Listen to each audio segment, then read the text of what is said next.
जय श्री कृष्ण दोस्तों, आप सबका अपने चैनल पुण्य धर्म में स्वागत है। आज 13 नवंबर है और दिन गुरुवार का है। मार्गशीर्ष माह का प्रत्येक गुरुवार माँ लक्ष्मी की विशेष कृपा पाने का अद्भुत दिन माना गया है।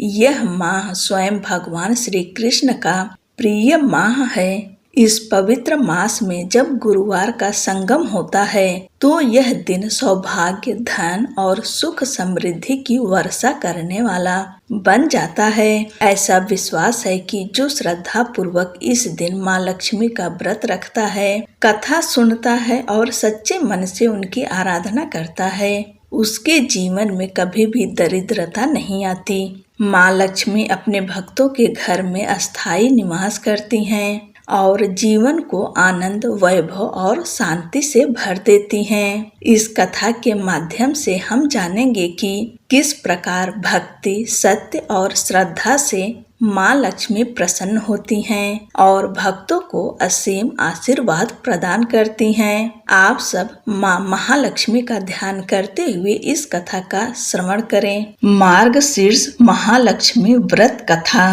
एक गांव में एक साहूकार रहता था। साहूकार के एक बेटी थी। वह हर रोज पीपल सींचने जाती थी। पीपल के वृक्ष में से लक्ष्मी जी प्रकट होती थीं और चली जाती। एक दिन लक्ष्मी जी ने साहूकार की बेटी से कहा, तू मेरी सहेली बन जा। तब लड़की ने कहा कि मैं अपने पिता से पूछकर कल आऊंगी। साहूकार की बेटी ने घर जाकर अपने पिता को सारी बात बता दी। तब उसके पिताजी बोले, वह तो लक्ष्मी जी हैं, अपने को और क्या चाहिए, तू लक्ष्मी जी की सहेली बन जा। दूसरे दिन वह लड़की फिर गई। तब लक्ष्मी जी पीपल के पेड़ से निकल कर आईं और कहा, सहेली बन जा। तो लड़की ने कहा, बन जाऊंगी, और दोनों सहेली बन गईं। लक्ष्मी जी ने उसको खाने का न्योता दिया। घर आकर लड़की ने माता और पिता से कहा कि मेरी सहेली ने मुझे खाने का न्योता दिया है। तब पिता ने कहा कि सहेली के जीवने जाइयो, पर घर को संभाल कर जाना। तब वह लक्ष्मी जी के यहाँ जीवने गई तो लक्ष्मी जी ने उसे साल दुसाला ओढ़ने के लिए दिया। रुपए दिए, सोने की चौकी, सोने की थाली में 36 प्रकार का भोजन व्यंजन करा दिया। जीम कर जब वह जाने लगी तो लक्ष्मी जी ने पल्ला पकड़ लिया और कहा कि मैं भी तेरे घर जीमने आऊंगी। तो उसने कहा, आ जाइए। वह घर जाकर चुपचाप बैठ गई। तब पिता ने पूछा कि बेटी सहेली के यहाँ जीम कर आ गई और तू उदास होकर क्यों बैठी है? तो उसने कहा, पिताजी, मेरे को लक्ष्मी जी ने इतना दिया, अनेक प्रकार के भोजन कराए, परंतु मैं कैसे जिमाऊंगी? अपने घर में तो कुछ भी नहीं है। तब उसके पिता ने कहा कि गोबर मिट्टी से चौका लगाकर घर की सफाई कर ले।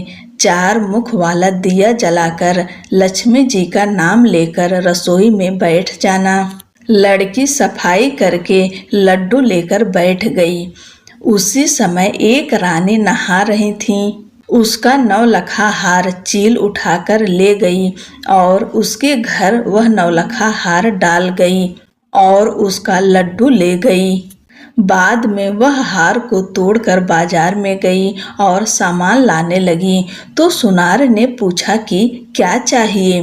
तब उसने कहा कि सोने की चौकी, सोने का थाल, साल दुसाला दें, मोहरे दें और सामग्री दें। 36 प्रकार का भोजन हो जाए इतना सामान दें। सारी चीजें लेकर बहुत तैयारी करी और रसोई बनाई। तब गणेश जी ने कहा कि लक्ष्मी जी को बुलाओ। आगे आगे गणेश जी और पीछे पीछे लक्ष्मी जी आईं। उसने फिर चौकी डाल दी और कहा, सहेली चौकी पर बैठ जा। जब लक्ष्मी जी ने कहा, सहेली चौकी पर तो राजा रानी के भी नहीं बैठी, किसी के भी नहीं बैठी, तो उसने कहा कि मेरे यहाँ तो बैठना पड़ेगा। फिर लक्ष्मी जी चौकी पर बैठ गईं। तब उसने बहुत खातिर की। जैसे लक्ष्मी जी ने करी थी वैसे ही उसने करी। लक्ष्मी जी उस पर खुश हो गईं। घर में खूब रुपया एवं लक्ष्मी हो गईं। साहूकार की बेटी ने कहा, मैं अभी आ रही हूँ, तुम यहीं बैठी रहना। और वह चली गई। लक्ष्मी जी गई नहीं और चौकी पर बैठी रहीं। उसको बहुत धन दौलत दी। हे लक्ष्मी जी, जैसा तुमने साहूकार की बेटी को दिया वैसा सबको देना। कहते सुनते हुंकारा भरते अपने सारे परिवार को दियो। पीहर में देना, ससुराल में देना, बेटे पोते को देना। हे लक्ष्मी माता, सबका कष्ट दूर करना, दरिद्रता दूर करना, सबकी मनोकामना पूर्ण करना। बोलो महालक्ष्मी माता की जय। अब आप सब दूसरी कथा सुनिए। भारतवर्ष के सौराष्ट्र देश में द्वापर युग की यह कहानी है। सौराष्ट्र में उस समय भद्रश्रवा नाम के राजा थे। वे बड़े पराक्रमी राजा थे। उनकी रानी का नाम सूरत चंद्रिका था। रानी दिखने में सुंदर और सुलक्षणा थीं तथा पतिव्रता थीं। उन दोनों को 7 पुत्र तथा उसके बाद एक कन्या का वरदान मिला था। कन्या का नाम श्याम बाला था। एक बार महालक्ष्मी जी के मन में आया कि जाकर उस राजा के राजप्रसाद में रहें। इससे राजा को दुगनी धन दौलत की प्राप्ति होगी और वह इस धन दौलत से अपनी प्रजा को और सुख दे पाएगा। गरीब के घर अगर रहें और उसे धन दौलत प्राप्त हो तो वह स्वार्थी की तरह केवल अपने ऊपर ही खर्च करेगा। यह सोचकर श्री महालक्ष्मी जी ने बूढ़ी ब्राह्मण स्त्री का रूप धारण की। हाथ में लाठी लिए लाठी के सहारे रानी के द्वार तक पहुंची। यद्यपि उन्होंने बूढ़ी औरत का रूप धारण किया था, पर उनके चेहरे पर देवी का तेज था। उन्हें देखते ही एक दासी सामने आई। उसने इनका नाम धाम काम धर्म पूछ डाला। वृद्ध ब्राह्मण का रूप धारित माता लक्ष्मी ने कहा, बालिके, मेरा नाम कमला है। मेरे पति का नाम भुवनेश है। हम द्वारिका में रहते हैं। तुम्हारी रानी पिछले जन्म में एक वैश्य की पत्नी थी। वह वैश्य गरीब था। दारिद्र्य के कारण हर रोज घर में झगड़े होते थे तथा उसका पतितों से तंग आकर वह घर छोड़कर चली गई तथा वन जंगल में खाली पेट भटकने लगी। उसकी इस दुर्दशा पर मुझे दया आ गई। तब मैंने उसे सुख संपत्ति देने वाली श्री महालक्ष्मी की कथा सुनाई। मेरे कहने पर उसने श्री महालक्ष्मी का व्रत किया। श्री महालक्ष्मी प्रसन्न हुई।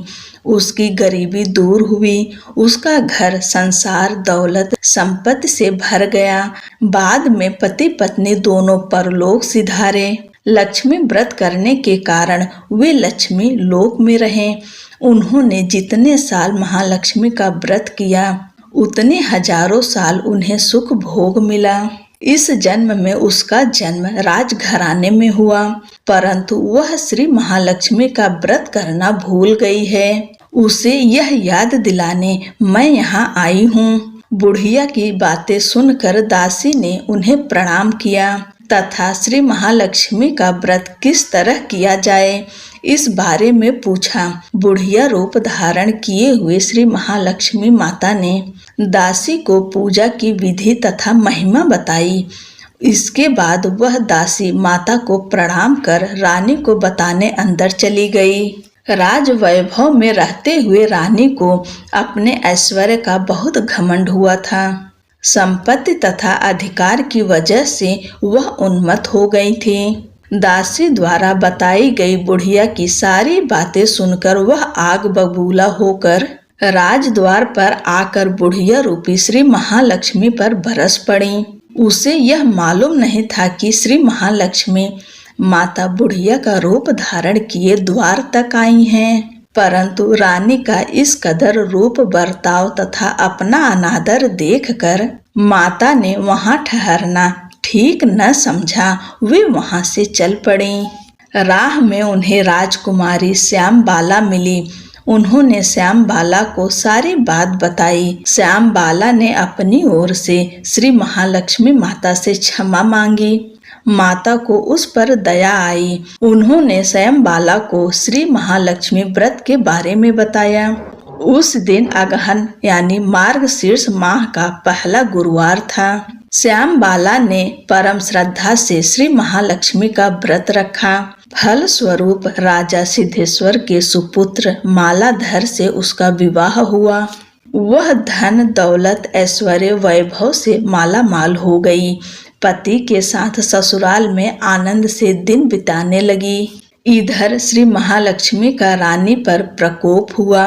फल स्वरूप राजा भद्रश्रवा का राज्य एवं राज कारोबार नष्ट हो गया।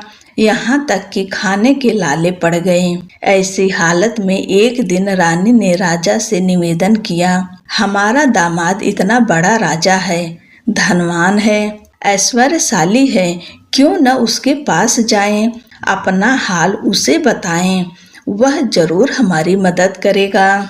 इस बात पर राजा भद्रश्रवा दामाद के पास रवाना हुए। राज्य में पहुंचकर एक तालाब के किनारे थोड़ी देर विश्राम करने के लिए ठहरे। तालाब में पानी लेने आते जाते दासियों ने उन्हें देखा। उन्होंने विनम्रता से उनकी पूछताछ की। जब उन्हें यह मालूम हुआ कि वे रानी श्याम बाला के पिता हैं, तो दौड़ते हुए जाकर उन्होंने रानी को सारी बात बताई।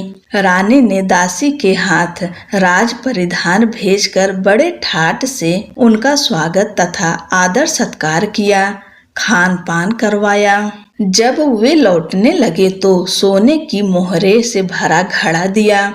राजा भद्रश्रवा जब लौटे तो उन्हें देखकर रानी सूरत चंद्रिका खुश हुई। उन्होंने सोने की मोहरों से भरे घड़े का मुंह खोला, पर हाय भगवान, घड़े में धन के बदले कोयले मिले। यह सब श्री महालक्ष्मी के प्रकोप से हुआ। इस प्रकार दुर्दशा में और कई दिन बीत गए। इस बार रानी स्वयं अपनी कन्या के पास गईं। वह दिन अगहन माह का अंतिम गुरुवार था। श्याम बाला ने श्री महालक्ष्मी का व्रत किया, पूजा की, अपनी माता से भी व्रत करवाया। इसके बाद रानी अपने घर आई। श्री महालक्ष्मी का व्रत रखने पर उसे फिर से अपना राजपाट, धन दौलत, ऐश्वर्य प्राप्त हुआ। वह फिर से सुख शांति आनंदमय जीवन बिताने लगी। कुछ दिनों बाद राजकन्या श्याम बाला अपने पिता के घर आई। उसे अपने घर देखकर सूरत चंद्रिका को पुरानी बातें याद आई। यही कि श्याम बाला ने अपने पिता को घड़ा भर कोयला दिया था और उसे तो कुछ भी नहीं दिया था। इसी कारण श्याम बाला को पिता के घर आने पर उसका कोई आदर आतिथ्य सत्कार नहीं हुआ, बल्कि अनादर हुआ।